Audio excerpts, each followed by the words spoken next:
Assalamu alaikum warahmatullahi wabarakatuh. I see that the participants have started joining. So I request the central team to play the PPT. Participants, a warm welcome to you all for today's seminar. So you have seen the journey of AMP, and I wish you all want to come on board and join as a member of AMP, the Association of Muslim Professionals. AMP stands for the Association of Muslim Professionals.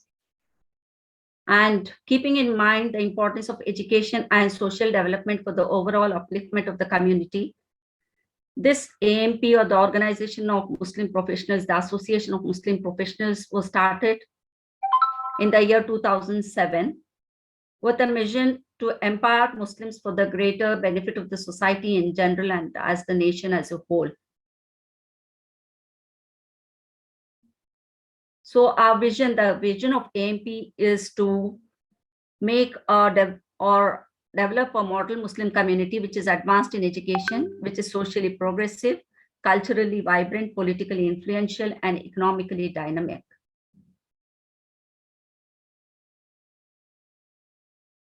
What is the ideology of AMP? AMP's ideology is adherence to Islamic ethos, and it is a non-sectarian organization, and it is not affiliated to politicians or any political party, and it is involved in the promotion of peace and welfare activities across communities. So we keep in mind the values of unity and connecting, and then guidance and motivation, and taking a lead and active role in the development and transformation of Muslims into a responsible community.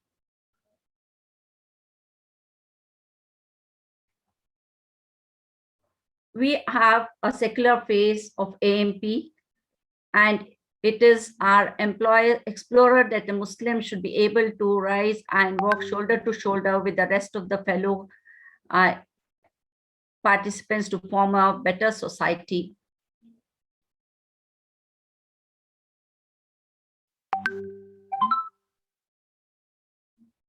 We have many projects, and the AMP's flagship projects, they include the Employment Assistance Cell, the AMPjobs.com, the IndiaZakat.com, and the AMP Zakat Fund, the IndiaMentors.com, and it is connected with the NGO awards. And the major projects of AMP also includes the Career Guidance Cell, the internship program for students, and the AMP Skill Development Program, the AMP Web Talk and webinars. Then we also have the scholarship guidance and the Orphans Education Assistance Program on IZC, or the IndiaZakat.com. The AMP, the Association of Muslim Professionals, has its head office in Mumbai and has more than 160 active chapters spread across 26 states of India. AMP Reach, it has an on-ground presence of 160 plus active chapters which are spread across 26 states and 20 countries, which includes 6,000 plus active members. It has also its online presence with around 125,000 members and professionals connected through various social media. The president of this Association of Muslim Professionals is Amir Idris Issa, who is a software engineer by qualification and who is actively involved for the development of the community. He's a man with a vision, the vision to evolve the Indian Muslim community into an intellectually progressive, socially dynamic, and economically potent community. So here are the AMP National Projects team. These are the core team members of the School Development Program. And we also have an Employment Assistance Cell, which helps the students or the aspirants to get into an employment.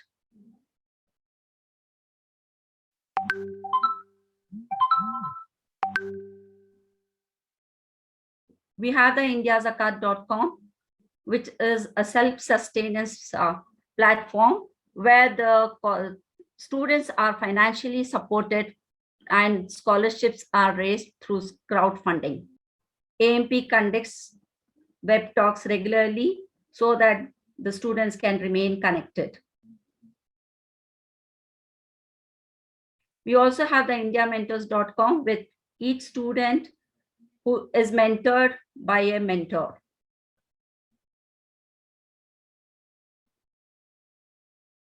We have the NGO Connect team, which connects with the various NGOs all across the country to get better results for the upliftment of the community.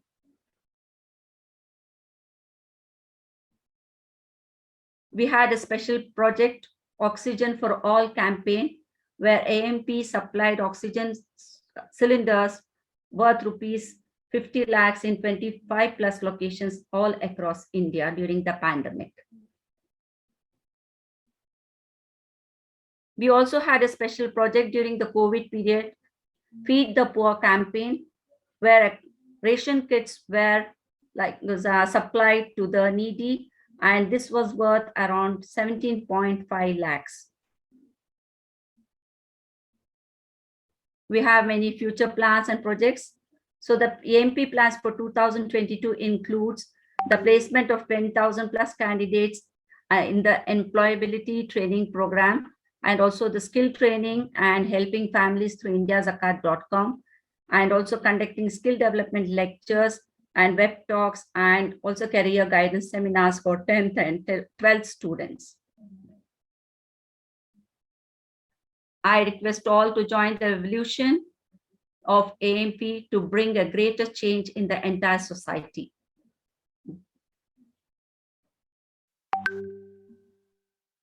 So this slide shows why one should join AMP.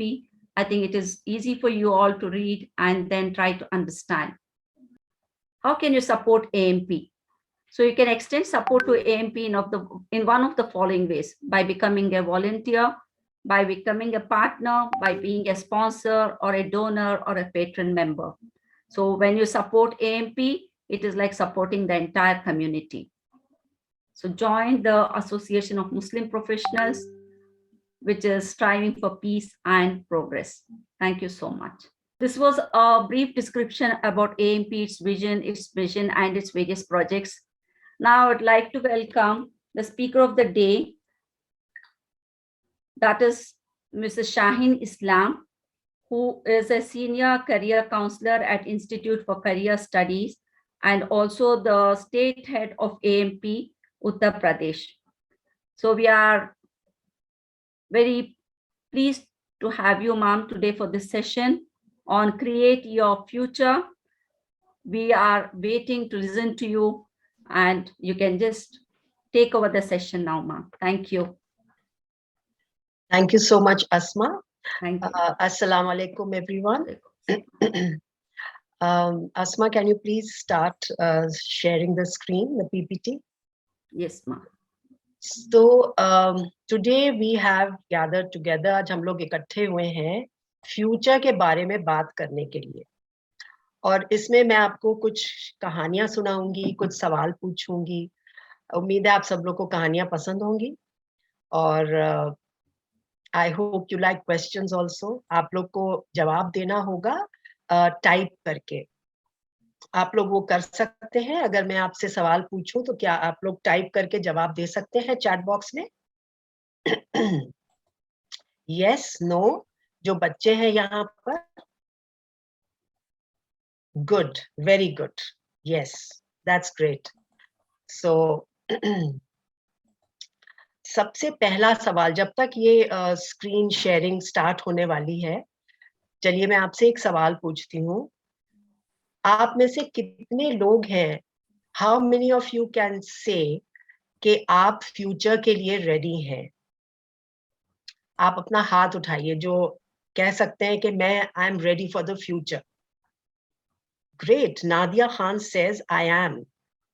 Very good, you are ready, excellent, बहुत अच्छा। और कोई है?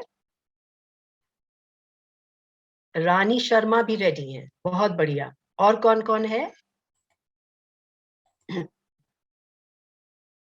Prince ओझा ready है, सचिन कुमार भी ready हैं। वाह वाह भाई वाह। अगर आप लोग रेडी हैं तो मुझे लगता है मैं आपसे कुछ सीख के जाऊंगी आज। That's great. So Asma, are you working on that? Yes, ma'am. एक मिनट. Okay. सो अच्छा, आप लोग ये बताइए, जिन लोगों ने यस कहा आई am ready for the future, किस तरह से आप रेडी हैं? एक वर्ड में अगर आप जवाब देना चाहें तो कैसे जवाब देंगे? इसमें आपके कम्युनिकेशन स्किल्स भी मैं देखती हूँ। अगर मैं आपसे बात कर रही हूँ इस वक्त तो बहुत आसान होगा ये जवाब देना। आप पूरे सेंटेंस में आराम से मुझे समझा सकते हैं कि आप क्यों रेडी हैं या क्यों कह रहे हैं कि रेडी हैं। लेकिन अगर मैं कहूँ कि एक वर्ड में बताइए, प्लान, नादिया खान कह रही हैं कि उन्होंने प्लान कर लिया है। वेरी गुड, बहुत बढ़िया। क्या प्लान किया है? ओ, एंड रानी कह रही है कि मेंटली प्रिपेयर्ड है, रेडी है। Very good. चलिए, ये आ गया। अब हम इसको देखते हैं। सो ये बहुत मुझे खुशी हुई ये जान के कि आप में से इतने लोग हैं जो कह रहे हैं कि you are ready for the future, ready for hard work. Ummul Khair, excellent. Asma, next slide please. So आप लोगों के लिए खुशखबरी ये है, बहुत सारी खुशखबरी भी मैं आज देने वाली हूँ। सबसे पहली तो ये है कि the world is waiting for you. आप बच्चे जो है वो ऐसे दौर में आप लोग पैदा हुए हैं कि ये दो वर्ड्स जो है, ग्लोबलाइजेशन और टेक्नोलॉजी, इन्होंने आपके लिए पूरी दुनिया खोल के रख दी। और पैंडेमिक से पहले भी ये शुरू हो गया था। तो globalisation had started, already started बहुत दिनों से। टेक्नोलॉजी भी बहुत तेजी से आगे बढ़ रही थी, लेकिन पैंडेमिक से ये चीज और स्पीड अप हो गई है। और लेकिन ये नहीं सोचना, अगर ये टेक्नोलॉजी वर्ड जो है, इससे बाज वक्त बच्चे ये सोचते हैं कि it is only for science students, but that is not true. आप अगर ह्यूमैनिटीज के यानी कि आर्ट्स के स्टूडेंट्स भी हैं, कॉमर्स के भी हैं, साइंस के भी हैं, इट डज नॉट मैटर। आप सब लोग स्मार्टफोन यूज करना जानते होंगे। अगर आपके पास अपना नहीं भी है तो आप जिसका भी है उसका आप यूज जानते होंगे। क्या उसके लिए कोई साइंस की जरूरत है? नहीं, कोई साइंटिफिक नॉलेज की जरूरत नहीं है। So that is the technology that I am talking about. और माइक्रोसॉफ्ट जो एक ये माइक्रोसॉफ्ट कॉर्पोरेशन लीडिंग डेवलपर है पर्सनल कंप्यूटर सॉफ्टवेयर के, उन्होंने कहा है कि आने वाले वक्त में, उनकी एक रिपोर्ट आई थी, फ्यूचर कंप्यूटर लेटेस्ट रिपोर्ट है, तो उन्होंने कहा है कि आने वाले वक्त में हर साइंस स्टूडेंट को ह्यूमैनिटीज के बारे में कुछ ना कुछ नॉलेज होनी जरूरी होगी। और ह्यूमैनिटीज यानी कि आर्ट स्टूडेंट्स या कॉमर्स स्टूडेंट्स जो हैं, उनको कुछ ना कुछ साइंटिफिक नॉलेज भी जरूरी होगी। अब ब्लेंडेड स्टडी स्टार्ट हो गई है। और जो हमारे ये इंडिया में न्यू एजुकेशन पॉलिसी, शायद आपने नाम सुना हो, एनईपी के नाम से आ रही है, बहुत अच्छी है वो। अगर अच्छी तरह से इम्प्लीमेंट हो गई तो आप बच्चों के तो बिल्कुल वारे न्यारे समझिए। It's very very good. उसमें क्या होगा, आप अपनी पसंद का सब्जेक्ट चूज कर सकते हैं। उस पर भी हम आगे बात करते हैं। Next slide please. ऑलराइट, अब इसको ये सवाल का जवाब देने से पहले मैं आप लोगों को इसके सामने कुछ फैक्ट्स रखना चाहती हूँ। ये जो फैक्ट्स, जो भी मैं चीज आपको बताऊंगी, ये रिसर्च और सर्वे से जो निकल के आया है वो आपके सामने रखूंगी। ये मेरा अपने जाती ख्याल नहीं है, ये मेरे अपना पर्सनल ओपिनियंस नहीं है। ये सर्वेज हुए हैं, रिसर्च हुई है और उससे ये सब चीजें निकल के आई।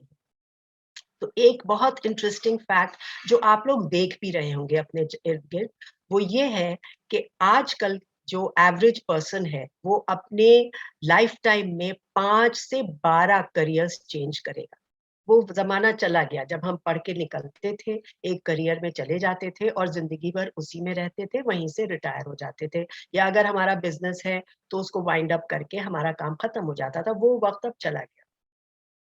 अब वक्त वो आ गया है कि जब अच्छा, ये स्क्रीन चली गई, कोई बात नहीं। चलिए मैं उसके बारे में बात करती हूँ। जो अभी स्क्रीन थी आपके सामने, उसी के बारे में मैं बताती हूँ। और आपने ये भी देखा होगा कि बहुत सी नई नई चीजें आ रही हैं। बहुत से करियर्स और स्पेशलाइजेशंस आजकल ऐसे हैं जो कुछ साल पहले नहीं थे, और आने वाले वक्त में भी यही होगा। ऐसे करियर्स, ऐसे स्पेशलाइजेशंस आएंगे जो इस वक्त नहीं है। तो इसके बारे में रिसर्चर्स, एक्सपर्ट्स क्या कहते हैं? उन्होंने कहा है कि इस वक्त जो बच्चे स्कूल में हैं, 85% बच्चे जो इस वक्त स्कूल में हैं, वो ऐसे करियर्स में जाएंगे जो इस वक्त मौजूद ही नहीं, they do not exist today. आप लोग जो 10th में हैं, आप करियर या जॉब के बारे में सोचेंगे आज से 6-7 साल के बाद, या और ज्यादा भी अगर पढ़ना हेल्थ में है तो आपको अभी भी 3-4-5 साल हैं करियर में जाने के लिए। तो वक्त इतनी तेजी से बदल रहा है कि अभी हम प्रिडिक्ट ही नहीं कर सकते कि उस वक्त क्या क्या नए करियर्स आ चुके होंगे और आप लोगों के लिए क्या क्या चीज अवेलेबल होगी। अब सवाल ये होता है कि जब हमें पता ही नहीं कि आगे होना क्या है, तो हम उसके लिए तैयारी कैसे करेंगे। Asma, you have to go to the third slide please. So इसके लिए भी फिर हम वापस एक्सपर्ट्स कुछ जो जिन्होंने कुछ बातें कही हैं, तो हम उनसे उनकी तरफ जाते हैं। जी यही वाला, Asma just leave it here please, thank you. एक अमेरिकन एक्सपर्ट है एन मरे स्लॉटर, उन्होंने कहा है कि अब वो जमाना आ गया है, एक्चुअली ये जमाना काफी सालों से आ चुका है, लेकिन हमारे यहाँ भी अब धीरे धीरे इंडिया में भी आ जाएगा कि आप अपना प्रोफेशन खुद डिजाइन कर सकते हैं, खुद क्रिएट कर सकते हैं। तभी इसका जो मैंने हेडिंग रखी थी वो यही था, because this is what it is, you can create your future, you can design your own profession. एक और एक्सपर्ट है अमेरिकन, टॉमस फ्रीडमैन, उन्होंने कहा है कि अगर आपको किसी जॉब की जरूरत है उसको इन्वेंट कर लीजिए। You need a job, invent it. आप अपना जॉब खुद बना लीजिए। ये भी पॉसिबल हो गया है और हो रहा है। अगर आप देखेंगे अपने चारों तरफ, गौर करेंगे, तो शायद आपको भी एक आध जॉब्स ऐसे नजर आ जाएं जो लोगों ने खुद अपने लिए बना लिए, अपने लिए चुन लिए। और फिर एक सर्वे हमारे इंस्टीट्यूट ने किया था जहां मैं काम करती हूँ। मैं 13-14-15 साल हो गए मुझे करते हुए, और उससे इंस्टीट्यूट हमारा और भी पुराना है। तो हमने एक सर्वे किया, हम बच्चों के पास जाते थे स्कूल्स में, उनसे जाके जब कुछ साल पहले तक, 15 साल आई थिंक 10-12 साल पहले तक उनसे सवाल पूछते थे कि आप, पहला सवाल बच्चों से यही पूछते थे कि आप लोगों को आगे करियर में क्या चाहिए, किस तरह के जॉब में जाना चाहते हैं, किस तरह के करियर में जाना चाहते हैं। ज्यादातर बच्चे कहते थे कि हम जल्दी से जल्दी बहुत सारा पैसा कमाना चाहते हैं। बहुत अच्छी बात है, पैसा कमाना बिल्कुल गलत बात नहीं है, उसकी ख्वाहिश रखना भी अच्छी बात है, होनी भी चाहिए। लेकिन धीरे धीरे धीरे हमने वो ट्रेंड चेंज होते हुए देखा। अब जब हम बच्चों से बात करते हैं, जब हम उनसे पूछते हैं यही सवाल कि आपको करियर में क्या चाहिए, अपनी लाइफ में क्या चाहिए, किस तरह का जॉब चाहिए, तो वो कहते हैं something that gives me happiness, जिसमें मुझे खुशी मिले। तो अब वो धीरे धीरे सक्सेस को, कामयाबी को खुशी और हैप्पीनेस से कनेक्ट करने लगे। मेरा भी जाती ख्याल यही है, आपका मुख्तलिफ हो सकता है, तो आप इसके बारे में जरूर सोचिएगा। अब हम आ जाते हैं इस स्लाइड पे, how do I want to decide my career. अभी मैंने आपको कुछ बातें बताई, अब उसके बेसिस पे आप ये बताइए, यहाँ पे दो चीजें दिखी, दो वर्ड्स लिखे हैं, चांस एंड चॉइस। बीच के लेटर्स डिफरेंट है, बाकी आगे पीछे के लेटर्स सेम है, तो उसको इस तरह से किसी ने लिख दिया है, मुझे बड़ा पसंद आया। आई एम सॉरी, मुझे थोड़ी खांसी है, तो बीच बीच में आप मुझे माफ करेंगे। तो आप लोग क्या चाहेंगे, अब इसका मुझे प्लीज जवाब दीजिएगा। आप AN या OI लिख के जवाब दे सकते हैं। आप लोग जितने अभी जो बच्चे हैं, जो आगे चल के आपको करियर अपना चूज करना है, लाइफ चूज करनी है, तो आप चांस से चाहेंगे कि आपका करियर आपको मिले या चूज करके मिले? वेरी गुड, ग्रेट, बहुत बढ़िया। सब लोग कह रहे हैं कि हमें चूज करना है, और होना भी यही चाहिए। आपकी लाइफ है, आपका करियर है, तो आप ही को चूज करना है। चांस पर तो बिल्कुल भी नहीं छोड़ना चाहिए, तो गलत हो जाएगा। चांस से पता नहीं किधर निकल जाए, आपकी पसंद का हो ना हो, आपके लिए अप्रोप्रिएट हो ना हो। Very good, I am so happy. Mohammad Ismail, जितने भी आप लोगों ने जवाब दिए, सब ने यही कहा कि हमें चूज करना है, हमको चॉइस से हमको जाना है करियर में। Very good. अब नेक्स्ट स्लाइड प्लीज। अब नेक्स्ट सवाल फिर ये उठता है कि ठीक है, हमने चूज तो हमको करना है, लेकिन हमें ये कैसे पता कि हमारे लिए राइट चॉइस क्या है? How do I make the right choices?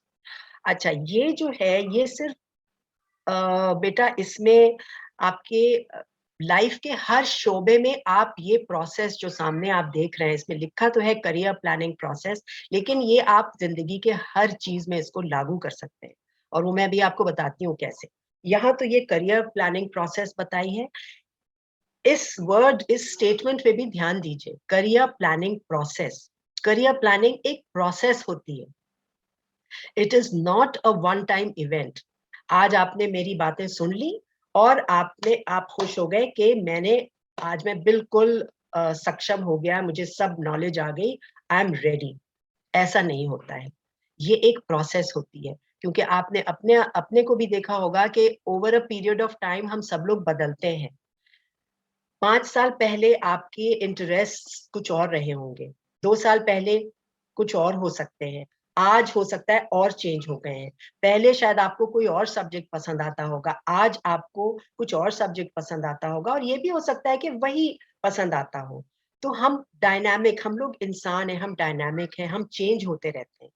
तो हमें अपने बारे में सबसे पहले जानना ज़रूरी।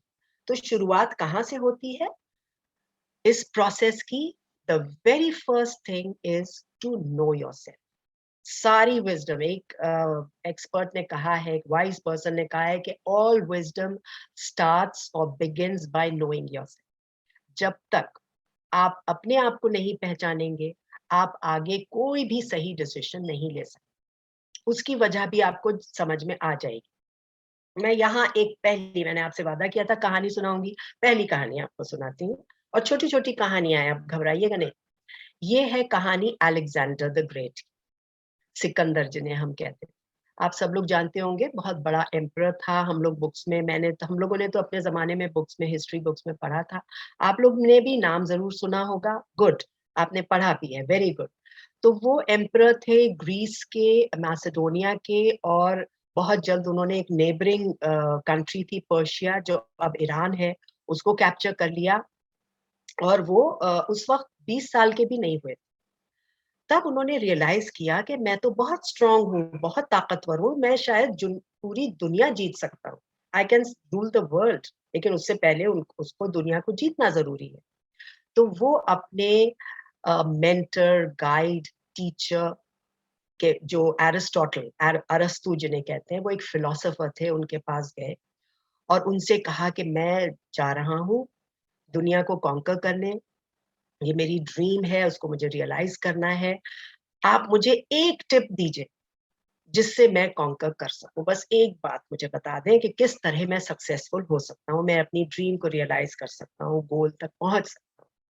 तो एरिस्टोटल ने उनकी आंखों में झांका बहुत गहराई से और उनसे कहा, सन, नो थायसेल्फ। तो उन्होंने कहा, ओके, मैं तो जानता हूं, आई नो माई सेल्फ। तो उन्होंने कहा, अपनी स्ट्रेंथ्स को पहचानो। तो उन्होंने कहा, वो भी मैं जानता हूँ, आई एम वेरी स्ट्रांग, देखिए मैंने इतनी सी उम्र में कितना कुछ हासिल कर लिया। तो उन्होंने कहा, और आगे सुनिए, अपनी वीकनेस को भी पहचानिए, अपनी अपॉर्चुनिटीज, आपके सामने मौके आएंगे, उनको पहचानिए, और जो आपके सामने रुकावटें आएंगी उनको पहचानिए। तो ये सब चीज जब आप पहचानेंगे, तब आप ट्रूली कह सकते हैं, आई नो माई सेल्फ।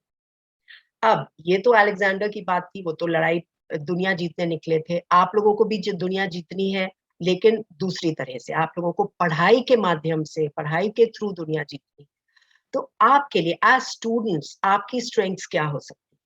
आपकी स्ट्रेंथ्स हो सकती है वो सब्जेक्ट्स जो आपके, जिसमें आप अच्छे हैं, जिसमें अच्छे मार्क्स आते हैं, आपकी कुछ आउटस्टैंडिंग क्वालिटीज जो और किसी में नहीं है, या जो आपको पॉपुलर बनाती हैं, आपको पढ़ाई में हेल्प करती हैं। वीकनेसेस क्या हो सकती हैं कि आप इजीली डिस्ट्रैक्ट हो जाते हैं, क्लास में आपका दिल नहीं लगता, आप नर्वस हो जाते हैं, आप क्लासेस मिस करते हैं, या तो जानबूझ के, या कभी सोते रह गए तो। होमवर्क रेगुलरली नहीं करते आप, शायद शर्मीले हैं, हो सकते हैं। आपको पब्लिक स्पीकिंग नहीं पसंद है, स्टेज पे जाना पसंद नहीं है, ये सब आपकी वीकनेसेस हो सकती है। अपॉर्चुनिटीज आप लोग के सामने क्या हो सकती हैं? आजकल इतनी सारी चॉइसेस बहुत सारी है, तो उसमें कंफ्यूजन हो सकता है कि मैं ये लूं कि वो लूं कि क्या लूं और क्या मेरे लिए सही होगा, कौन सा रास्ता सही होगा। तो ये अपॉर्चुनिटीज तो है, लेकिन इसमें भी थोड़ा सा कंफ्यूजन हो सकता है। और अपॉर्चुनिटीज क्या है? आगे पढ़ाई के लिए आजकल बहुत स्कॉलरशिप्स अवेलेबल है, जिनके बारे में अक्सर लोगों को, बच्चों को पता नहीं होता। ये अपॉर्चुनिटीज है। और क्या हो सकती है अपॉर्चुनिटीज में? आप किसी बहुत अच्छे कैंपस में पढ़ना चाहते हैं, वो आपका ड्रीम कैंपस है और आपको लगता है कि आप नहीं पढ़ पाएंगे, तो ऐसा नहीं सोचिए, ये भी एक बहुत बड़ी अपॉर्चुनिटी है। फिर आपके अंदर कोई टैलेंट हो सकता है, जैसे स्पोर्ट्स की फील्ड में, फाइन आर्ट्स में, कोई भी और इसके अलावा भी हो सकता है। वो अगर है तो उसको ट्रेन कीजिए। ये सारी अपॉर्चुनिटीज हैं आपके सामने, जिसपे आपको हमें शुरू से वर्क करना है। अचानक एक दिन उठ के वो टैलेंट आप आगे नहीं आ जाएगा। आपको उसे होन करना पड़ेगा, उसको ट्रेन करना पड़ेगा, उस पे काम करना पड़ेगा। अब हम आते हैं थ्रेट्स के ऊपर। तो थ्रेट्स आपके लिए क्या हो सकती हैं? जो स्टम्बलिंग ब्लॉक्स हैं, जो रुकावटें पैदा होती हैं, तो कभी वो ज्यादातर हमारी फीलिंग्स होती हैं, हमारे एहसासात होते हैं। हमको लगता है कि बहुत कंपटीशन है, मैं कैसे इसमें कामयाब हो सकती हूँ, मैं कैसे कामयाब हो सकता हूँ। तो ये एक फीलिंग है जो आपको एक थ्रेट की तरह से लगती है। तो ऐसी फीलिंग्स को किनारे कर देना चाहिए। हायर एजुकेशन आप करना चाहते हैं लेकिन बहुत एक्सपेंसिव है, तो ये भी एक थ्रेट की तरह आपको लगेगा, लेकिन ये सब फीलिंग्स है और इसको ओवरकम किया जा सकता है। फिर आ जाता है, ये सारी चीजें जब आपको अपने बारे में मालूम हो जाएंगी, तभी आप ट्रूली कह सकते हैं कि मैं अपने को जानता हूँ।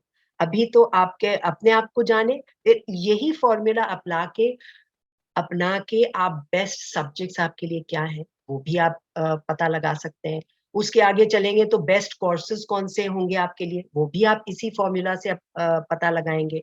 कौन से करियर्स आपके लिए अच्छे हैं, वो भी आप इसी फॉर्मूला से अप्लाई अप्लाई अपना अपना के आप पता लगा सकते हैं। तो ये फॉर्मूला याद रखिए।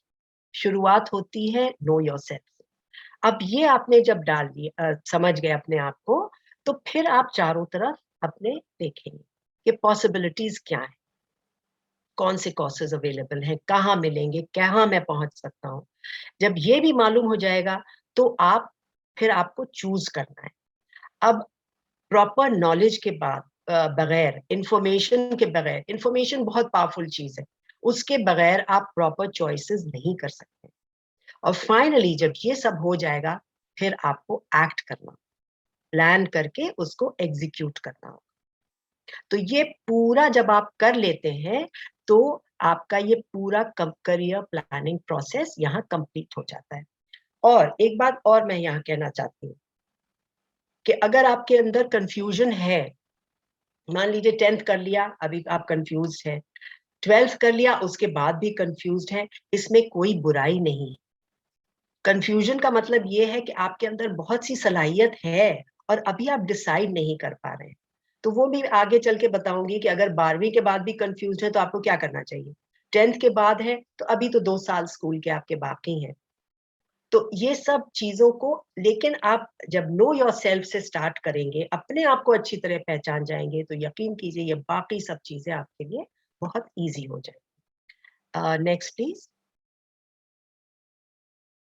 अब हमने ये तो देख लिया कि राइट चॉइस हमको करनी कैसे है, चाहे वो करियर की हो, चाहे वो सब्जेक्ट की हो, जो भी मेजर डिसीजंस आपके लाइफ में आएंगे सामने, उनको कैसे डिसाइड करना है, ये एक मोटा मोटा तरीका मैंने बता दिया। आप अपने इनपुट्स भी उसमें ऐड कर सकते हैं अपने लिए। आप सब लोग यूनिक हैं, सब लोग डिफरेंट हैं, अपने भी उसमें इनपुट्स ऐड कर दीजिए, अपना फॉर्मूला अलग तैयार कर लीजिए। अब ये सब के बाद में सक्सेस मुझे कैसे मिलेगी, how will I be successful life में, करियर में, किस तरह सक्सेसफुल हो सकते हैं। तो यहाँ देखिए, ये 3 चीजें जब आप मिला देंगे तो सेंटर में आप देख रहे हैं कि विन विन सिचुएशन। और ये चीजें क्या है, आपको ये देखना है व्हाट यू लव, कौन सी चीज है जो आपको बहुत पसंद है करना। मैं यहाँ करियर या काम की बात कर रही हूँ।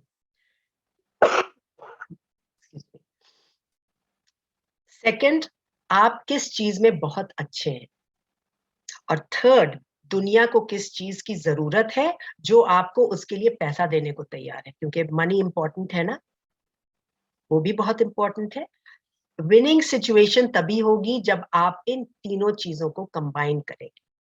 What you love doing, what you are good at, and what pays well. तो आपके व्हाट यू लव वो होगा जिसमें आपको इंटरेस्ट है, और अगर आप उसके लिए बहुत पैशनेट हैं तो बहुत ही अच्छी बात है, लेकिन जिसमें आप इंटरेस्टेड हैं, that will be something that you love. What you are good at, जिसमें आपका एप्टीट्यूड है, एबिलिटी है, कैपेसिटी है। तो ये सब आप तभी जान पाएंगे जब आप अपने को पहचानेंगे, थोड़ा सा एक्सपेरिमेंट करेंगे, थोड़ा सा समझेंगे, तभी ये सब चीज जान पाएंगे। और जो मैंने बताया था इससे पहले कि आपको पॉसिबिलिटीज एक्सप्लोर करनी है, वो यहाँ पर आएगा, व्हाट पेज वेल। जब आप बाहर देखेंगे, बाहर की दुनिया में, कि किस चीज की जरूरत है दुनिया, तो जहां दुनिया की नीड्स, आपका जिस चीज से आपको इंटरेस्ट है और जिसमें आप काबिल है, तीन चीजें जब ये मिल जाएंगी तो आप एक विनिंग सिचुएशन में पहुंच जाएंगे। Next please. एक और, अब इस वक्त मैं एक और खुशखबरी आप लोग को सुनाऊंगी कि most careers are accessible from any subject combination.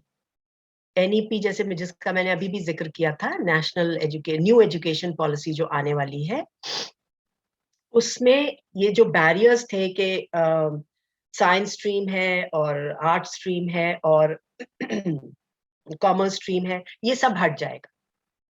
अगर आपको हिस्ट्री और फिजिक्स पसंद है तो आप वो ले सकते हैं। अगर आपको ज्योग्राफी और केमिस्ट्री पसंद है तो आप ले सकते हैं।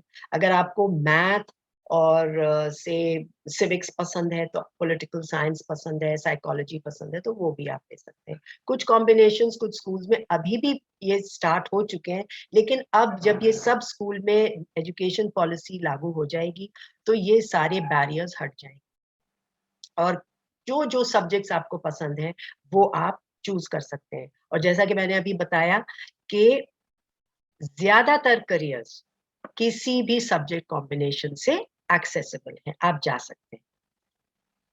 Next please. अब ये स्पेसिफिकली 10th के जो बच्चे हैं जो कि अब सब्जेक्ट चूज करने जा रहे हैं, जाएंगे, कुछ लोगों ने कर लिया होगा, कुछ डिसाइड कर रहे होंगे, उनके लिए खास तौर से है। और जो आगे बढ़ चुके हैं उनके लिए भी, क्योंकि 12वीं के बाद फिर आपको सब्जेक्ट चॉइस करनी पड़ती है, अपने पसंद के सब्जेक्ट्स लेने पड़ते हैं, तो आप लोगों के लिए भी आप भी ध्यान दे सकते हैं। लेकिन फर्स्ट जो डिसीजन मेकिंग होती है वो होती है 10th के बाद। तो यहाँ पर हम सही सब्जेक्ट कैसे डिसाइड करें, कौन सा हमारे लिए अच्छा है। तो जैसा मैंने अभी आपको बताया कि सब्जेक्ट राइट चॉइस बहुत जरूरी। ये तो आप लोगों ने सबने कह दिया कि हम चूज करना है, हमको चूज करना है, हमें चांस पे डिपेंड नहीं करना है, लेकिन राइट सब चॉइस भी तो राइट होनी चाहिए, राइट आपके लिए। और हर इंडिविजुअल की चॉइस उसके लिए राइट होगी। जो आपका दोस्त कर रहा है, जो आपका क्लासमेट कर रहा है, आपकी बहन ने किया, आपके भाई ने किया, वो आपके लिए नहीं है, वो उनके लिए था। आपके लिए आपकी चॉइस होनी चाहिए। और किस तरह से आप डिसाइड करेंगे, ये कुछ पॉइंटर्स मैं आपको बताती हूँ।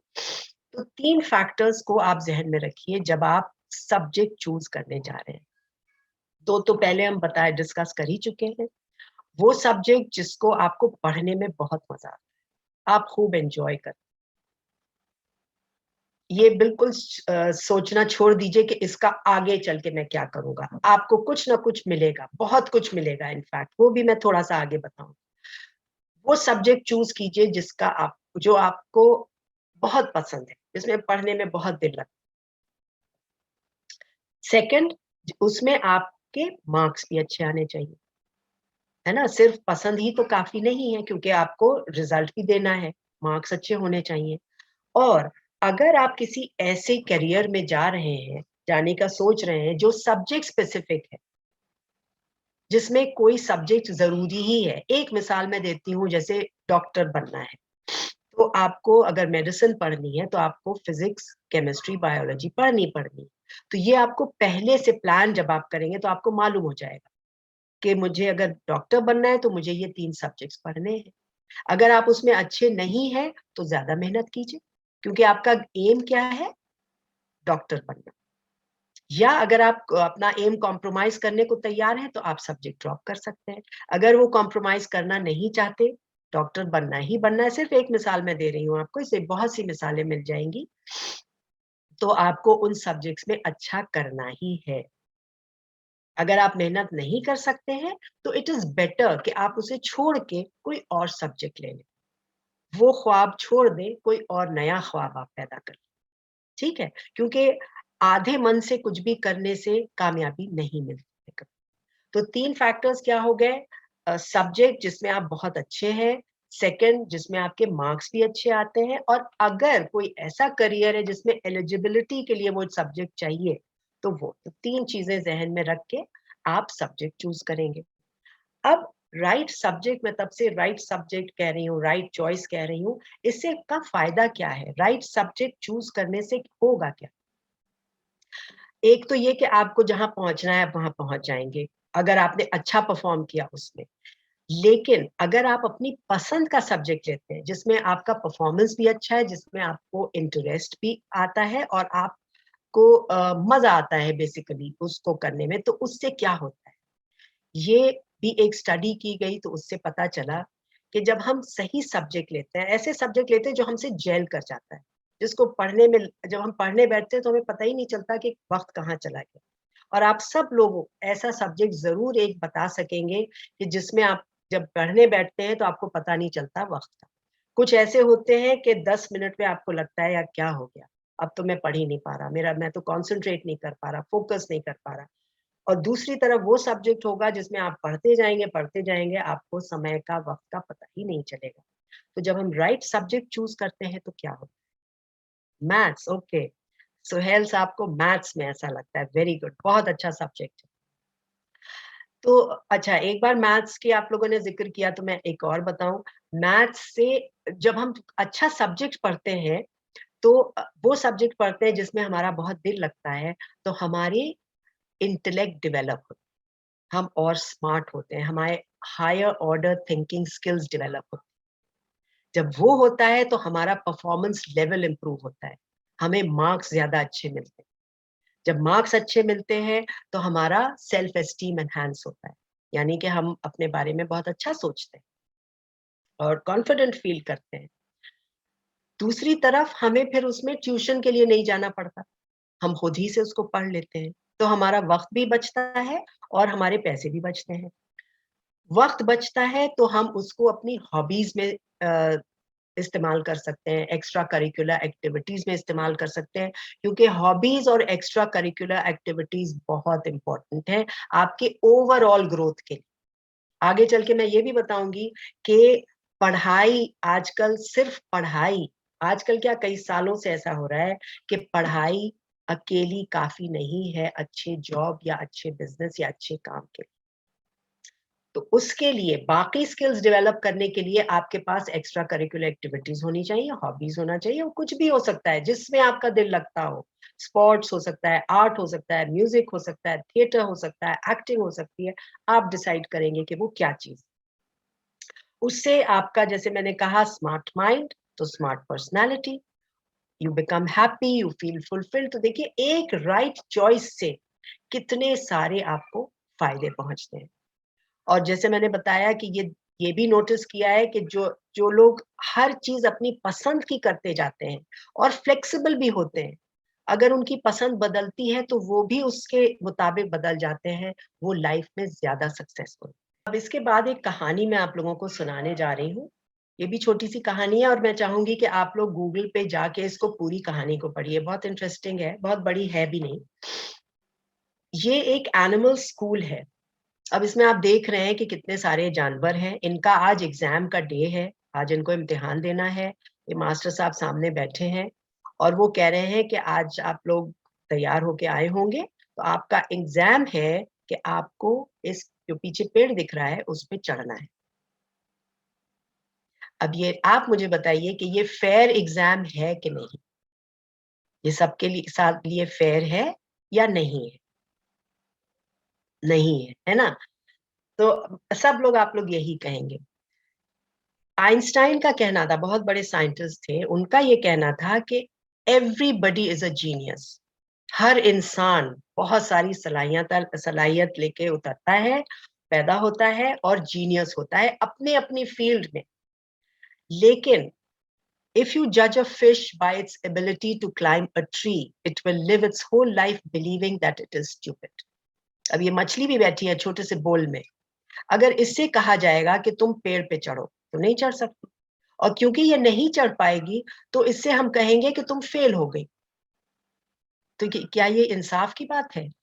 और जब वो उससे हम ये कहेंगे कि तुम फेल हो गई, तो वो अपने बारे में क्या सोचेगी? वो सोचेगी मैं बेवकूफ हूँ, मैं अक्लमंद नहीं हूँ, मुझ में वो सलाहियत नहीं है, मैं काबिल नहीं हूँ, मैं एबिलिटी नहीं है मेरे अंदर। वो पूरी जिंदगी इसी में रहेगी कि मैं पेड़ नहीं चढ़ पाई। तो कितनी बड़ी ये नाइंसाफी है। हम लोग भी बिल्कुल मुख्तलिफ हैं, सब एक दूसरे से अलग अलग हैं। जब तक हम अपने आप को पहचानेंगे नहीं, अपनी सलाहियत को जानेंगे नहीं, हम इसी तरह से अपने आप के बारे में सोचते रहें कि हम ये नहीं कर पाते, हम वो नहीं कर पाते। लेकिन एक बार हम जान जाएंगे तो हम फिर उस चीज पे फोकस करेंगे, उस चीज पे कॉन्सेंट्रेट करेंगे जो हम कर सकते हैं, और जो हमारे बस में नहीं है उसको छोड़ देंगे। Next slide please. मैंने आपको बताया था कि ज्यादातर करियर्स जो हैं वो किसी भी सब्जेक्ट कॉम्बिनेशन से जा सकते हैं। यहाँ मैं आपको वो करियर्स दिखा रही हूँ, ग्रुप्स ऑफ करियर्स। ये ग्रुप्स हैं, ये अगर एक करियर का मैं नाम लूंगी तो इसका मतलब एक करियर नहीं है, उसके अंदर बहुत सारे करियर्स होंगे। तो ये मैंने 5 ग्रुप्स बनाए हैं। ये सब्जेक्ट स्पेसिफिक करियर्स है, यानी कि इन करियर्स में जाने के लिए आपको कुछ खास सब्जेक्ट्स लेने पड़ेंगे, अगर नहीं लेंगे तो आप इन करियर्स में नहीं जा सकते हैं। और आप देख रहे हैं ये 5 मेजर ग्रुप्स में डिवाइड हुए हैं, यानी कि आप अपने हाथ की उंगली पे गिन सकते हैं उन करियर्स को जिनके लिए कोई खास सब्जेक्ट चाहिए। जल्दी से देखते हैं।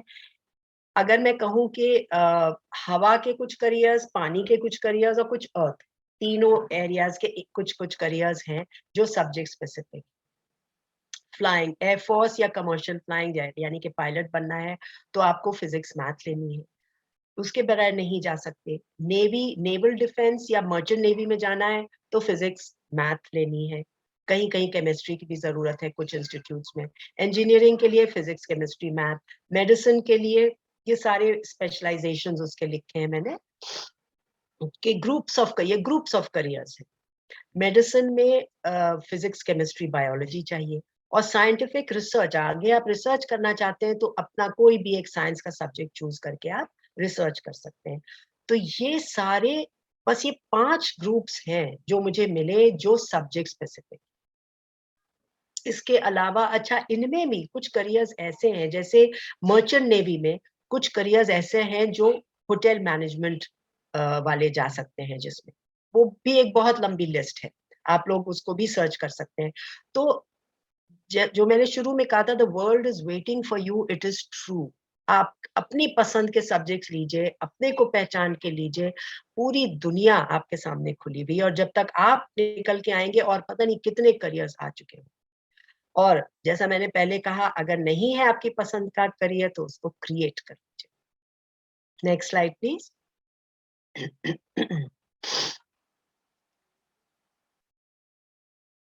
ये आ गए वो ग्रुप्स ऑफ करियर्स। मैंने इनके भी 5 ही ग्रुप बना लिए क्योंकि इस स्लाइड में इससे ज्यादा आते नहीं, 5 ही बनाए, लेकिन ये बहुत सारे हैं, बहुत करियर्स हैं।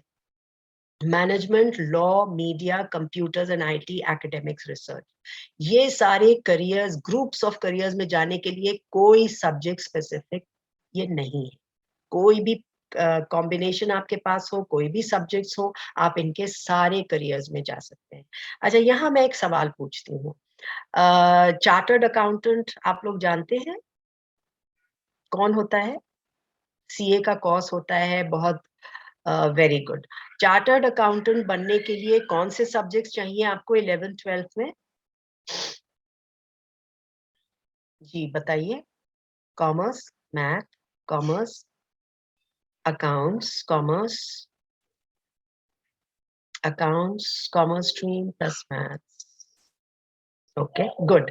देखने में, सुनने में यही लगता है कि अगर मुझे चार्टर्ड अकाउंटेंट बनना है तो मुझे कॉमर्स लेनी पड़ेगी, लेकिन आपको ये जान के शायद हैरानी हो, खुशी भी होगी कि ऐसा नहीं। आप किसी भी सब्जेक्ट स्ट्रीम से चार्टर्ड अकाउंटेंट बन सकते हैं। हाँ, 10th क्लास तक की बेसिक मैथ की नॉलेज होनी चाहिए। बहुत सारे टेस्ट आपको पास करने पड़ेंगे, एग्जाम्स देने पड़ेंगे, इंटर्नशिप करने पड़ेगी, तब आप चार्टर्ड अकाउंटेंट बनते हैं। और बहुत सी उसमें उसकी वेबसाइट पे जाके आप ढूंढ सकते हैं, लेकिन इसकी एलिजिबिलिटी में कॉमर्स, मैथ कहीं पर भी नहीं। मैंने कहा था ना, ज्यादातर करियर्स में आप किसी भी स्ट्रीम से जा सकते हैं।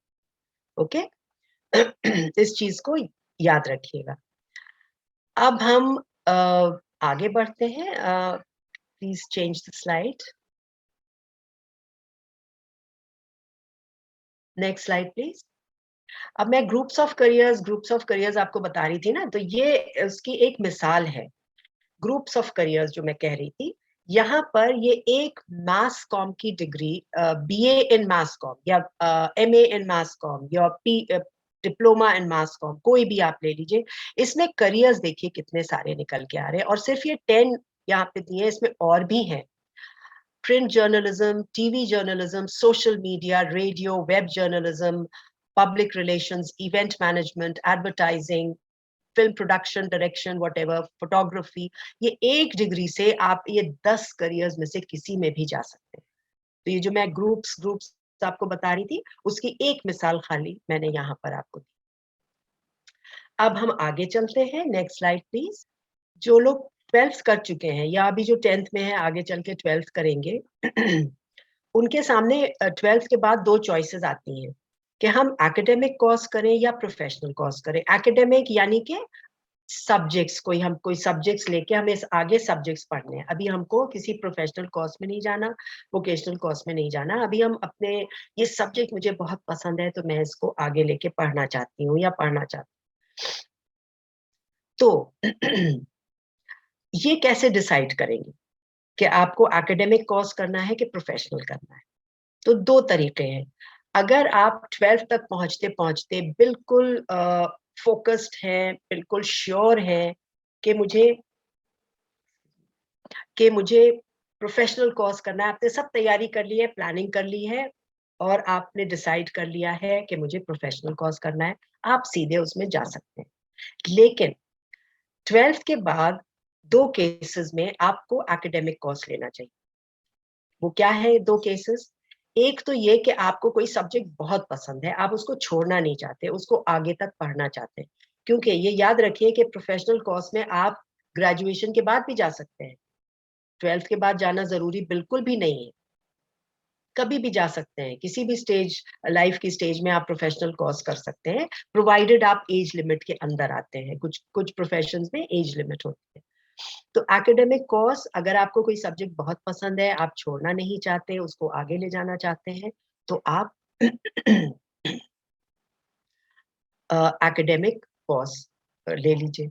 दूसरा, अगर आप कंफ्यूज है 12th के बाद भी, आपको समझ में नहीं आ रहा कि मैं कौन सा, दो तीन प्रोफेशंस आपके दिमाग में घूम रहे हैं और आपको समझ ही में नहीं आ रहा इसमें से क्या मैं लूं, तो फिर तब भी आप एकेडमिक कोर्स में जा सकते हैं। यानी कि 3 या 4 साल की जो भी ग्रेजुएशन की पढ़ाई है, आप किसी अपने चॉइस के सब्जेक्ट्स ले लीजिए, उसको पढ़िए। वो आपको 3-4 साल और मिल जाएंगे सोचने के लिए। जब आप स्कूल से बाहर निकलेंगे तो आपको अवेयरनेस भी आपकी बढ़ेगी, आपके सामने ऑप्शंस भी आएंगे, आप मेच्योर भी होंगे, तो आप डिसीजन और बेहतर रह सकते हैं। तो अगर 12th के बाद कंफ्यूजन है, समझ नहीं पा रहे हैं, तो पहले एकेडमिक कोर्स में चले जाए। 3-4 साल में सोचिए, डिसाइड कीजिए, then move to a professional course. बहुत ऑप्शंस उसमें भी आपको मिले।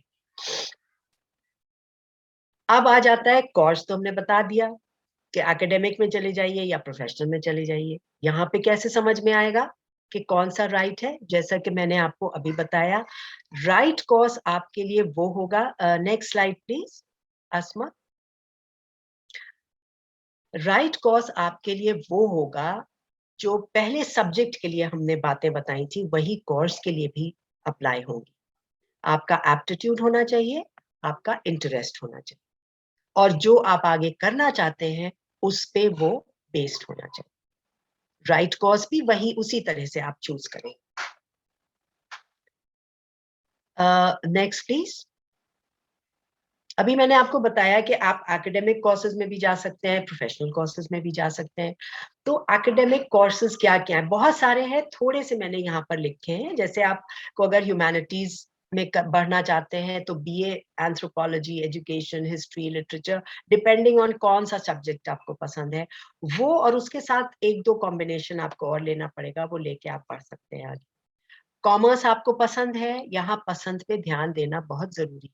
पसंद क्या है, अच्छा किसमें परफॉर्म करते हैं। पेज इज नॉट क्लियर, कोई बात नहीं है, मैं आपको बता रही हूँ, ये आपको सब याद करने की जरूरत नहीं है। ये सारा मैंने गूगल पे सर्च करके निकाला है, आपको भी मिल जाएगा। मैं खाली आपको यहाँ पे मिसालें दे रही हूँ। आपको खुद भी पता होगा, आप सर्च करेंगे कि बीकॉम के कौन कौन से कोर्सेज हैं, आपको सब मिल जाएंगे। बीए में कौन कौन से कोर्सेज अवेलेबल हैं वो आपको सब मिल जाएंगे। तो अगर बहुत क्लियर नहीं है तो कोई बात नहीं इसमें। बीकॉम में accounting, cost accountancy, economics, finance, information science, बहुत सारे बीकॉम के कोर्सेज हैं, आप अपने हिसाब से चुन लीजिए। साइंस स्टूडेंट हैं और बीएससी करना चाहते हैं, फिजिक्स, केमिस्ट्री, बायोलॉजी, मैथ्स, ये सब सब्जेक्ट्स आप ऑलरेडी पढ़ चुके होंगे, आपको पता होगा कि इसमें आपको इंटरेस्ट है कि नहीं। You can take it forward, इसको आगे लेके आप जा सकते हैं। कोई नया सब्जेक्ट अगर सामने आ जाता है आपके, तो थोड़ा सा उसके बारे में पहले जानिए, उसे चूज करने से पहले उसको समझना जरूरी है। बुक के पेजेस टर्न कीजिए, किसी से पूछिए, गूगल सर्च कीजिए क्या है ये।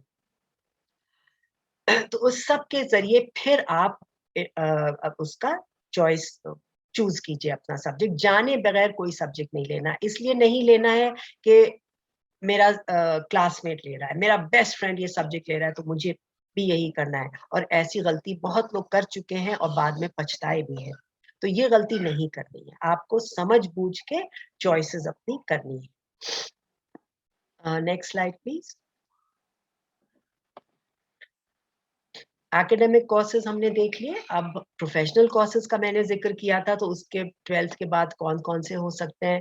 अगर आप ह्यूमैनिटीज यानी आर्ट साइड से हैं तो design, social work, hotel management, travel and tourism, law, mass communication, बहुत सारे, एंडलेस लिस्ट है। एंड मेनी मोर, आपको नीचे लिखा लिखा लिखा दिखेगा, एंड मेनी मोर। तो ये थोड़ी सी मैंने खाली जितने इस पेज पर आ गए उतने लिखे हैं। बहुत बहुत बहुत है, और मैं देखती हूँ हर साल ऐड होते चले जाते हैं, नए कोर्सेज ऐड होते चले जाते हैं। यहाँ पर आपकी अवेयरनेस, आपकी इंफॉर्मेशन जो हमने पहले डिस्कस किया था, वो बहुत इंपॉर्टेंट है। आप अपने को वेल इन्फॉर्म नहीं रखेंगे, because as I said earlier, information is power. वो आपको पावर देगी to make the right choice. तो अपने को बहुत वेल इन्फॉर्म्ड रखना आपको बहुत जरूरी है। कॉमर्स के मैनेजमेंट, चार्टर्ड अकाउंटेंसी, जैसे मैंने बताया। अब नॉर्मली ये कॉमर्स के अंडर में लिखा तो है, लेकिन अगर आप इसकी एलिजिबिलिटी जाके ढूंढेंगे वेबसाइट पे तो वहां दिखेगा eligibility any subject combination. Commerce के लिए इस अंडर इसलिए लिखा है क्योंकि ज्यादातर जो लोग कॉमर्स में इंटरेस्टेड होते हैं उनको ये कोर्स भी पसंद आता है, इस वजह से इसको इसके नीचे डाल दिया है। अदरवाइज जाने के लिए कहीं से भी आप जा सकते हैं। ओके, फिर आ गए साइंस। तो उसमें तो आपको पता ही है, प्रोफेशनल कोर्सेज होते हैं, engineering, medical, paramedical, agriculture, aviation, nautical science, defence services. Defence services में भी यहाँ मैं बात करूंगी कि डिफेंस सर्विसेज में नेवी और क्या है, एयरफोर्स। नेवी और एयरफोर्स के लिए आपको फिजिक्स और मैथ चाहिए।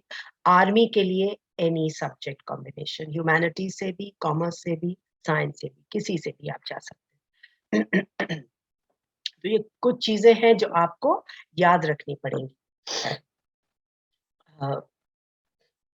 Alright, next please.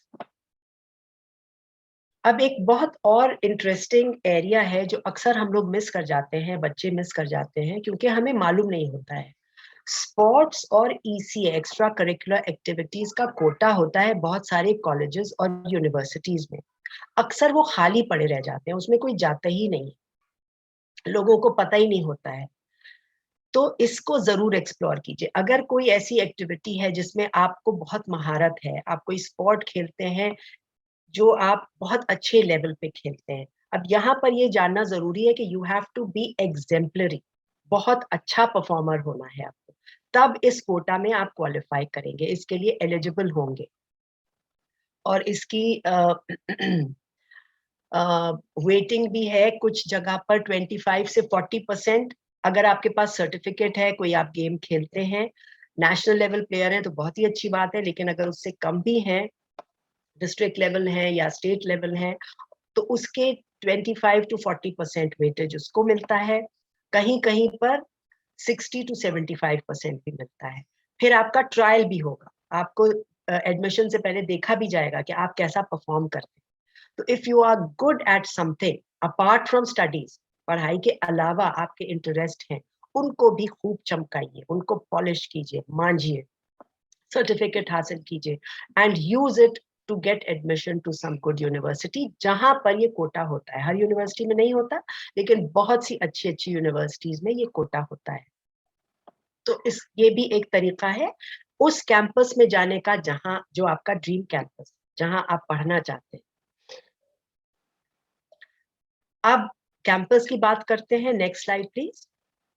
तो अभी तक हम राइट सब्जेक्ट, राइट कोर्स ये सब कर रहे थे, अब ये भी देखना जरूरी है कि राइट कैंपस कौन सा है। तो राइट कैंपस किस तरह से डिसाइड करेंगे, इसके बहुत सारे पैरामीटर्स हैं, ये आप सब के लिए बिल्कुल डिफरेंट हो। सबसे इंपॉर्टेंट तो ये है कि वो कैंपस, एक्सक्यूज मी, उस कोर्स के लिए रिनाउंड होना चाहिए, जाना माना होना चाहिए, जो आप वहां करना चाहते हैं, लीडिंग होना चाहिए, सब लोग जानते हो कि हाँ इस कैंपस में ये पढ़ाई या ये कोर्स बहुत अच्छा होता है। तो एक तो वो तरीका है, और आपको रेटिंग्स मिल जाएंगी। हमेशा रेटिंग्स पे जाना अक्लमंदी नहीं होगा, आप अपनी रिसर्च भी कीजिए, हर रेटिंग बिल्कुल सही नहीं होती। अगर आपके कोई जानने वाले वहां से उस कैंपस से पढ़ के निकले, उनसे पूछिए।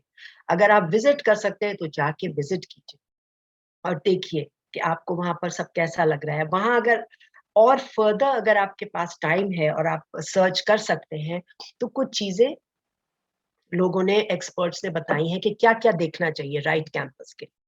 सबसे इंपॉर्टेंट, फीस स्ट्रक्चर, उसकी फीस आप अफोर्ड कर सकते हैं कि नहीं, कहीं कहीं बात वहीं आके रुक जाती है। तो फीस स्ट्रक्चर अगर आप अफोर्ड कर सकते हैं, वहां भी हारना या थकना नहीं है। अगर अफोर्ड नहीं कर सकते तो स्कॉलरशिप्स हैं, उनको एक्सप्लोर कीजिए कि क्या आपको स्कॉलरशिप मिल सकती है। अगर आप बहुत अच्छे स्टूडेंट रहे हैं, आपका ट्रैक रिकॉर्ड अच्छा रहा है, आपको स्कॉलरशिप भी मिल सकती है।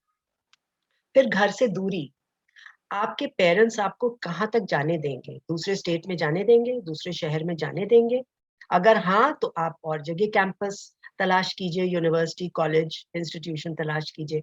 अगर पहले ही से मना है कि नहीं, शहर से बाहर नहीं जाना, तो फिर बेकार है, फिर अपने शहर में ही कैंपस ढूंढिए, वही आपके लिए राइट होगा।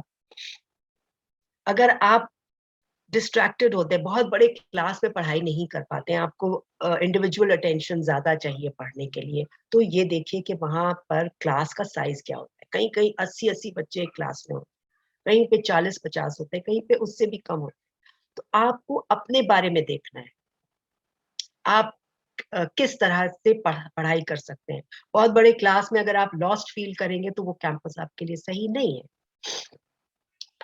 अगर आप अपने चोजन सब्जेक्ट के अलावा भी कुछ हासिल करना चाहते हैं, एक्सक्यूज मी, तो देखिए वहां पे और भी कोई सब्जेक्ट्स अवेलेबल है कि नहीं। अगर हॉस्टल में रहना चाहते हैं तो कैंपस लाइफ कैसी है। तो ये सब चीजें आपकी, सबकी प्रायोरिटी भी अलग होगी। अगर आपके लिए सेफ्टी बहुत इंपॉर्टेंट है तो सबसे पहले वो देखिए कितना सेफ है कैंपस। अगर आपके लिए कैंपस लाइफ इंपॉर्टेंट है तो सबसे पहले वो देखिए कि वो आपको माहौल वहां का पसंद आ रहा है कि नहीं। ये सारी चीजें आपको कैंपस ढूंढने में मदद करेंगी। तो फिर आप डिसाइड कीजिए कि ये कैंपस आपके लिए सही है कि नहीं। Next please, next slide.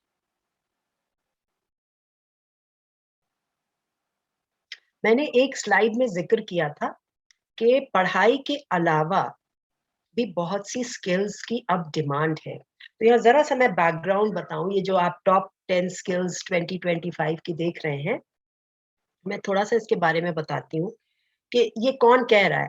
मेरा तो नहीं है ये, मैं तो एक्सपर्ट नहीं हूँ। तो एक्सपर्ट कौन है? एक ऑर्गेनाइजेशन है वर्ल्ड इकोनॉमिक फोरम, आजकल बहुत न्यूज में थी। ये हर साल एक इसकी मीटिंग होती है, डावोस स्विट्जरलैंड में है, वहां पर मीटिंग होती है। और वहां पे क्या डिस्कशन होता है? वर्ल्ड दुनिया के जो हालात हैं वो डिस्कस किए जाते हैं। अब आजकल जूम पे मीटिंग्स हो रही हैं, वैसे सब लोग जाके मिलते हैं हर साल। वर्ल्ड के जितने भी दुनिया के इश्यूज हैं, कंट्रीज में क्या इश्यूज चल रहे हैं, सब डिस्कस होते हैं। उनमें से एक इशू है इकोनॉमिक डेवलपमेंट। इकोनॉमिक डेवलपमेंट के अंदर आता है अनएम्प्लॉयबिलिटी, लैक ऑफ एम्प्लॉयमेंट। हमको उससे मतलब है यहाँ। तो ये अनएम्प्लॉयबिलिटी बहुत जगह है, इंडिया में भी है और कंट्रीज में भी है।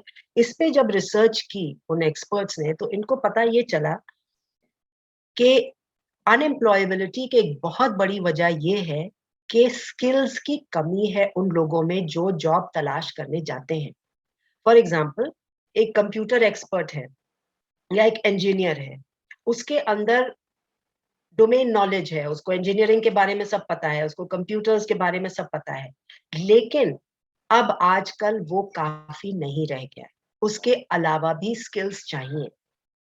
और वो स्किल्स क्या है?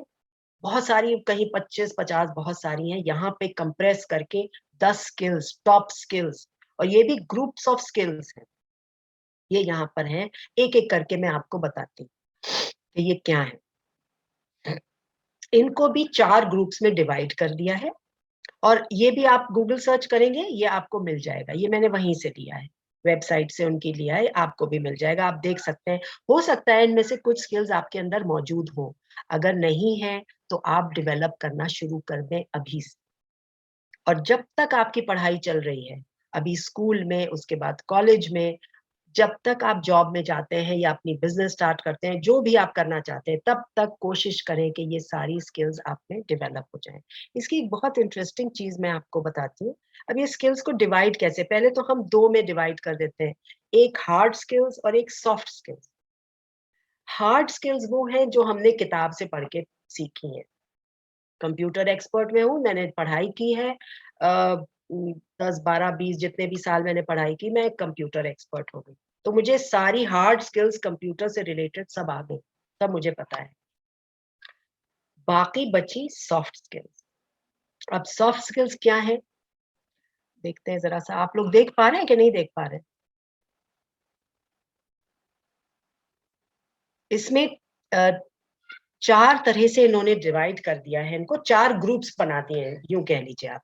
हार्ड और सॉफ्ट तो अलग अलग हो गई, 2 ग्रुप्स हो गए। उसको भी फिर फर्दर डिवाइड कर दिया है 4 एरियाज। एक है प्रॉब्लम सॉल्विंग, उसके बाद है सेल्फ मैनेजमेंट, जो आपको नो योर सेल्फ से शुरू होता है, वो भी उसके अंदर है। वर्किंग विद पीपल, लोगों के साथ काम करना। प्रॉब्लम सॉल्विंग, सोचिए कोई प्रॉब्लम आपके सामने आए तो उसको कैसे आपको उसको सॉर्ट आउट करना है, कैसे सॉल्व करना है, कितनी बहुत इंपॉर्टेंट स्किल हो गई है।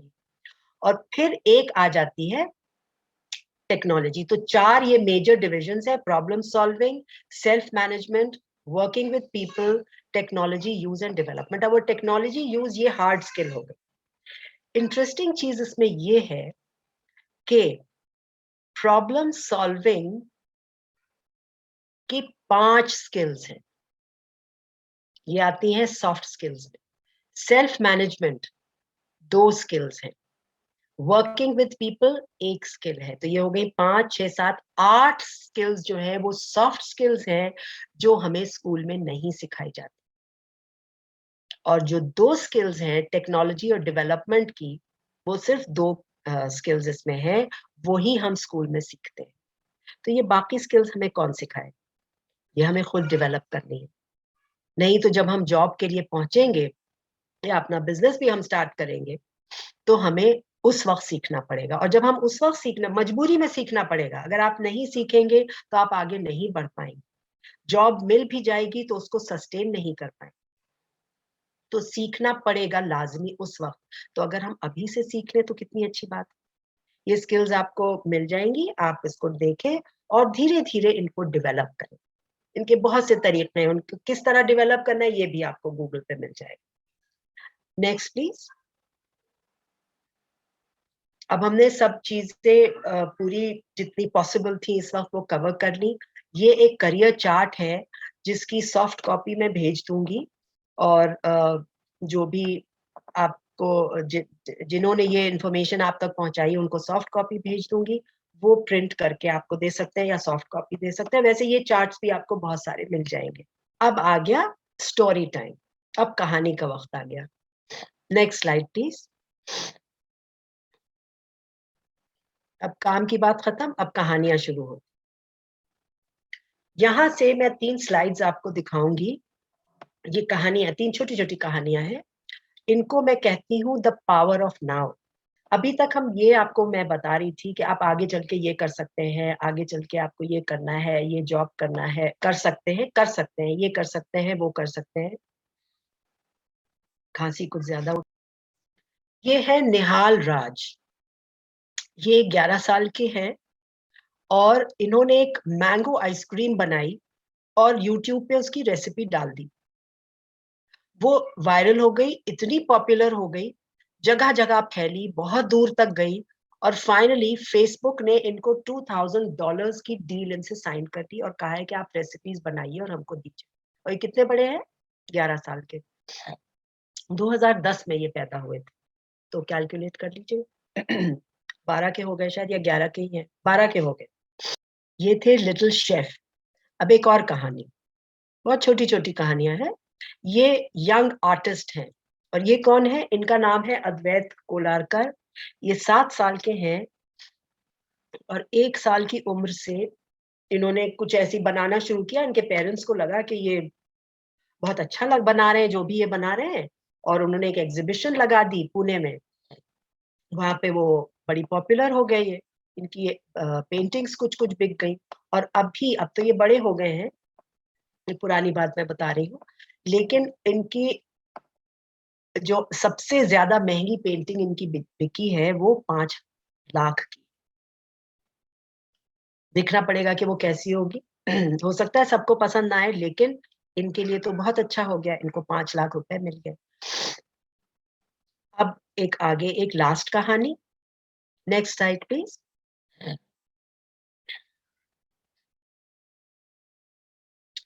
ये है छोटा मास्टर जी। ये लखनऊ के हैं, इनका नाम है आनंद कृष्ण मिश्रा। और इन्होंने ये कहीं घूमने गए थे, वहां देखा एक बच्चा बैठ के पढ़ाई कर रहा है, फटे फटे कपड़े पहना था और कुछ बैठ के पढ़ाई कर रहा था। तो अपने पेरेंट्स के साथ थे, इन्होंने एक्सक्यूज मी इन्होंने जाके उससे कहा कि अपने पेरेंट्स से कहा कि मैं इसको कपड़े दिलाता हूँ, ये मुझे अच्छा नहीं लग रहा फटे कपड़े पहने हैं। उसके पास जब ये गए और उससे कहा कि चलो मैं तुम्हें कपड़े दिलाऊंगा, तो उसने कहा excuse me, कि आप कपड़े मुझे मत दिलाइए, आप मुझे बुक्स दिला दीजिए। और ये बात इनको बहुत अजीब सी लगी कि फटे कपड़े पहने बैठा था लेकिन वो बुक्स मांग रहा था। तो खैर उस वक्त तो उसको बुक्स वगैरह दे दी, कहीं बाहर गए थे, लखनऊ में रहते हैं ये। यहाँ जब वापस आए तो इन्होंने फिर इधर उधर जाके देखा कि ऐसे बहुत से बच्चे थे जो पढ़ना चाहते थे, लेकिन उनके पास बुक्स नहीं थी पढ़ने के लिए, या पैसे नहीं थे स्कूल जाने के लिए। तो ये दिन में स्कूल जाते थे और शाम को इन्होंने 1 घंटे का एक स्कूल खोला, एक जगह ले ली, वहां बैठ के एक बस्ती में जाके आसपास कहीं पे करने लगे। लंबी कहानी है, वो भी आप इस पे वेबसाइट पे देख सकते हैं, गूगल पे सर्च कर सकते हैं। अब इस वक्त बाल चौपाल के नाम से इनके स्कूल्स हैं, और 100 विलेजेस, 125 विलेजेस में बाल चौपाल खुल चुका है। अभी भी 1 घंटा देते हैं, सब में तो नहीं जाते ये, बाकी और लोग जाते होंगे, इनके साथ बहुत लोग जुड़ गए और ये स्कूल चला। ये 3 कहानियां मैंने क्यों सुनाई? अगर आप लोगों में कोई भी सलाहियत है, कोई टैलेंट है, तो आपको इंतजार करने की जरूरत नहीं है। आप उसको अभी से इस्तेमाल कर सकते हैं, उसको शोकेस कर सकते हैं, ऑनलाइन दिखा सकते हैं। आपकी को पेंटिंग का शौक है, आप पेंटिंग बनाएं, उसको ऑनलाइन शोकेस कर दें। दिखाएं लोगों को कि ये आपका काम है। आप कोई वीडियो एडिटिंग करते हैं, वीडियो बनाते हैं, उसको आप वीडियो यूट्यूब पे डाल सकते हैं। क्या पता किसको क्या चीज पसंद आ जाए, लेकिन आपका टैलेंट होना चाहिए, उसको पॉलिश कीजिए। जैसे मैंने पहले कहा, अभी से आप बहुत कुछ कर सकते हैं, आपको आगे का इंतजार करने की जरूरत नहीं है। अगर आपका पैशन कुछ है, ये सब इन लोगों का पैशन था, इसलिए इन लोगों ने किया। कुछ गिफ्ट भी होगा, हम सब लोग गिफ्टेड नहीं होते, कुछ का गिफ्ट था, इनका पैशन था, ये बहुत कुछ करने लगे। आप लोग भी सोचिए, देखिए कोई ऐसी चीज है जो आप कर सकते हैं, करना चाहते हैं, इंतजार करने की जरूरत नहीं। और ऐसी आपको सैकड़ों कहानियां मिल जाएंगी। अगर आपको इंस्पिरेशन या मोटिवेशन चाहिए, उनको पढ़िए, देखिए क्या क्या आप कर सकते हैं। लेकिन इसलिए नहीं करना है क्योंकि दूसरा कर रहा है, इसलिए करना है क्योंकि आपका मन है, आपका दिल है, आपका पैशन है। Next please. अब 3 छोटी कहानियां मैं और आपको सुनाऊंगी।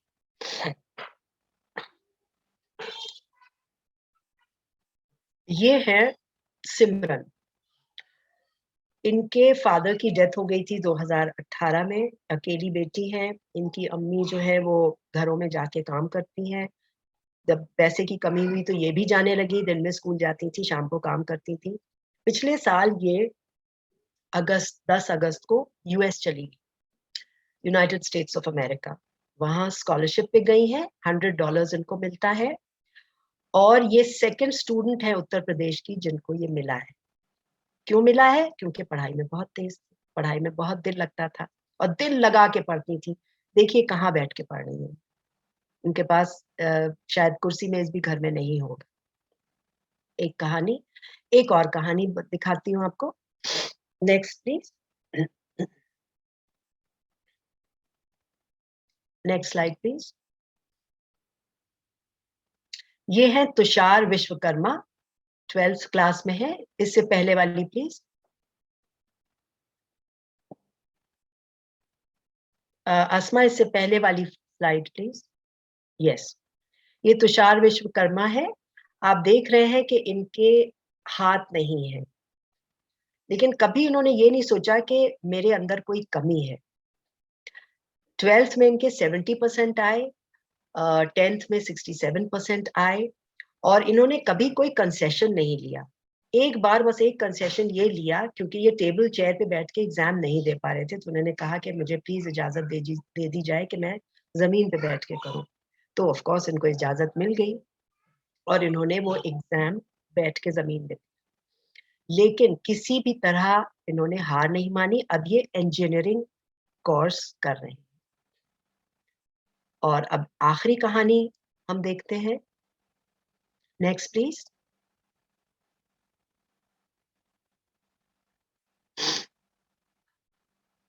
Next slide please.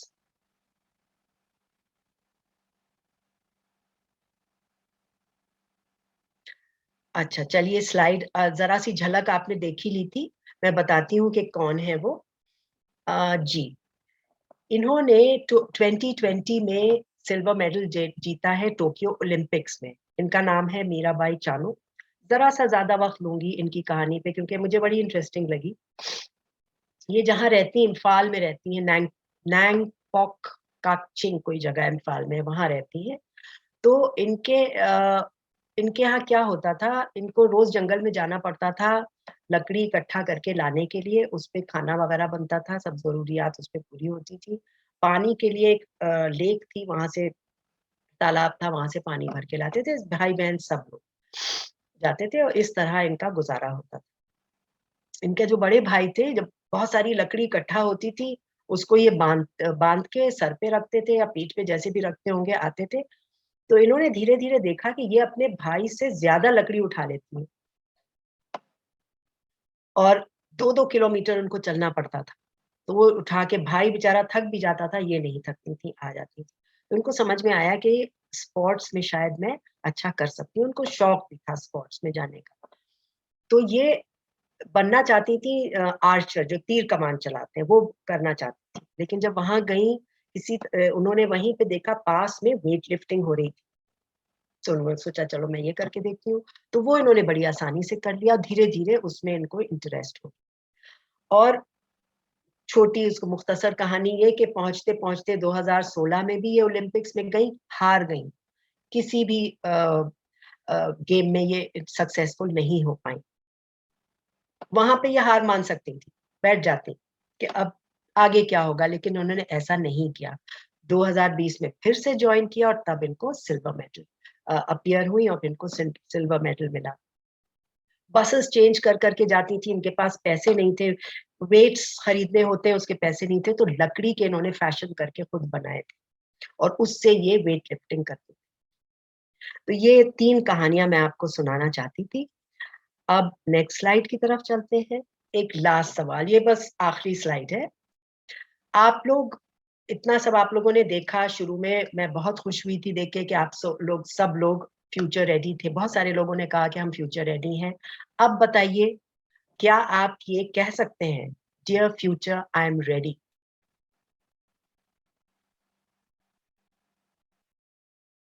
Good, very good, और वेरी गुड, बहुत बढ़िया। You have seen the way, dear future, I am ready. Excellent. चलिए, I am ready. Very good. I am so happy कि आप लोग इतने सारे लोग माशाल्लाह बिल्कुल रेडी हैं फ्यूचर के लिए। So लास्ट स्लाइड पे चलते हैं। Okay, you are ready. Thank you so much, बहुत धन्यवाद, शुक्रिया। आप लोग के अगर कोई सवाल है तो अब मैं अगर वक्त है तो मैं आप लोगों के सवाल ले सकती हूँ।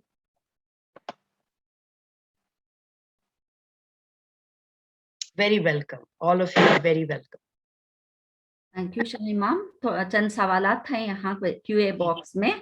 जी बताइए। एक जो इम्पोर्टेंट सवालात हैं वो लेकर है ना आपको पास ऑन करती हूँ। So there is a question from Anam. I can do law through commerce too, ना कर पूछा है क्या मैं लॉ कॉमर्स के जरिए कर सकती हूँ? बिल्कुल कर सकती हैं, बिल्कुल कर सकती। Yes. Is it important for me to specialize in any field to do a PhD? PhD तक पहुंचते पहुंचते आपको चूज तो करना ही पड़ेगा। एक सब्जेक्ट लेंगी, उसमें फिर आप एक टॉपिक चूज करेंगी, उस पे आप रिसर्च करेंगी। तो वहां तक पहुंचते पहुंचते तो आपको कुछ ना कुछ चूज करना ही पड़ेगा। और बिलीव मी, वहां तक जब तक आप पहुंचेंगी आपको पता होगा कि मुझे क्या चूज करना है, क्योंकि काफी लंबा वक्त आपका पढ़ाई में गुजर चुका हो। तो उस वक्त के लिए अभी से परेशान मत होइए, आपको पता लग जाएगा क्या करना है। There's a question from Isaac Rajlani. Can I be a doctor? My mom is saying that you have to be an engineer. तो एक clash of opinion है। माँ बोल रही है कि you have to become an engineer, whereas the other is telling कि है ना I want to be a doctor. तो क्या नाम है इनका? इसाक। इसहाक। जी। तो मिस्टर इसहाक, ये डिसीजन तो आपको लेना है। डॉक्टर, आप डॉक्टर बनना चाहते हैं, आपकी मॉम चाहती है आप इंजीनियर बने, आप डिसाइड कीजिए। अब इतना सब मैंने आपको बताया है, अब ये डिसीजन आपका होगा। मैंने आपको तरीके बता दिए, डिसीजन आपका होना है ना, कि आप क्या चाहते हैं। आपकी लाइफ है, आपको लगता है कि आप इंजीनियरिंग करके खुश रह सकते हैं, अल्टीमेटली वही होगा। Will you make a good engineer? अगर the answer is yes, absolutely go ahead. आपको लगता है कि नहीं, अगर मैं इंजीनियरिंग में जाऊंगा तो पता नहीं मैं खुश रहूंगा कि नहीं, तो आप पहले एक इंटर्नशिप कर लीजिए। इनफैक्ट मैं कहूंगी कि मेडिसिन में भी और इंजीनियरिंग में, दोनों में अगर ऑनलाइन इंटर्नशिप प्रोग्राम मिल जाता है या कोई आपको मिल जाता है शैडो करने के लिए, तो आप उसके साथ ज्वाइन हो जाइए। शैडोइंग का मतलब ये पहले अप्रेंटिसशिप वगैरह उसका नाम होता था, कहलाता था। आप कुछ टाइम स्पेंड कीजिए with an engineer, with a doctor, and see कि आपको क्या चीज ज्यादा पसंद आ रही है, कौन सी लाइफस्टाइल ज्यादा पसंद आ रही है। Do some more research about medicine, about becoming a doctor. See आपके अंदर वो क्वालिटीज हैं कि नहीं। अगर इंजीनियरिंग है तो आपके अंदर वो क्वालिटीज हैं कि नहीं। ये सारी इंफॉर्मेशन आपको मिल जाएगी वेबसाइट्स पे, बहुत जगह लोगों से मिल जाएगी। कोई अगर डॉक्टर है उससे बात कीजिए कि आपका दिन कैसा गुजरता है, आपने क्या पढ़ा, आपका क्या, इसके प्रोज एंड कॉन्स क्या है इस प्रोफेशन के। खूब अच्छी तरह छानबीन करके तब डिसाइड कीजिए। वैसे ही इंजीनियरिंग के लिए कीजिए, किसी इंजीनियर से बात कीजिए, मुलाकात कीजिए, उससे पूछिए, सवाल कीजिए, और फिर डिसाइड कीजिए कि दोनों में से आपको क्या चूज करना है। एक सवाल फैसल अली से है। I'm a 12th standard student. I wanted to be an engineer, but now I feel it too hard to clear any entrance and I have lost my confidence. तो आप जवाब चाह रही है। पहले तो मैं ये जानना चाहूंगी कि आप इंजीनियरिंग करना क्यों चाहते हैं। इफ द आंसर इज कि आप एक साइंस स्टूडेंट थे और आपने साइंस लिया, जिस वजह से भी लिया हो, इसलिए आप करना चाहते हैं, तो ये तो रीजन सही नहीं है। अभी इसके लिए जरा सा और बेटा इन डेप्थ समझने की कोशिश करनी पड़ेगी, तभी समझ में आएगा। तो आप ये कर सकते हैं, क्या कर सकते हैं, you can Asma, is it possible if I connect with him? Not just now, later. Okay.